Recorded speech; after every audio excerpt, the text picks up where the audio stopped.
Salam Indonesia, Anda menyaksikan berita terkini bersama saya, Madis Kedenkarang. Pemirsa, dalam upaya mengantisipasi penyebaran COVID-19, PT Angkasa Pura I Bandara Internasional I Gusti Ngurah Rai Bali melaksanakan kegiatan vaksinasi booster COVID-19 bersama komunitas bandara. Hal ini untuk meningkatkan kesehatan dan daya tahan tubuh terhadap COVID-19.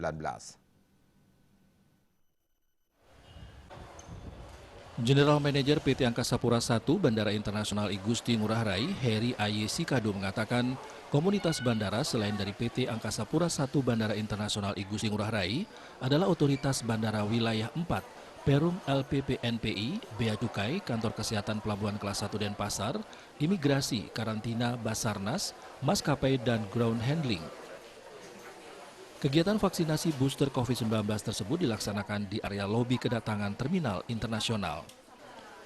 Kegiatan vaksinasi ini dilakukan agar menciptakan rasa aman dan sehat dalam melayani para pengguna jasa, sehingga meningkatkan kepercayaan pengguna jasa transportasi udara kepada komunitas Bandara Internasional I Gusti Ngurah Rai Bali dalam antisipasi penularan COVID-19.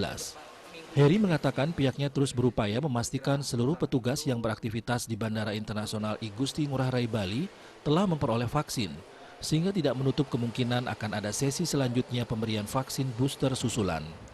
Ia menambahkan pandemi COVID-19 belum berakhir dan penularan COVID-19 masih terjadi. Selain mematuhi protokol kesehatan, setiap aktivitas juga perlu adanya peningkatan ketahanan tubuh melalui pemberian vaksin booster. Sugiatnyana Denpos melaporkan. Untuk mencegah penyebaran COVID-19, ingat pesan Ibu selalu terapkan 3M, wajib memakai masker, mencuci tangan, jaga jarak, serta hindari kerumunan. Dengan penerapan perilaku 3M, Indonesia segera terbebas virus corona menuju Indonesia maju. Update terus informasi Anda dengan subscribe dan like YouTube channel Bali TV @newsbalitv. Tetaplah bersama Bali TV. Salam Indonesia.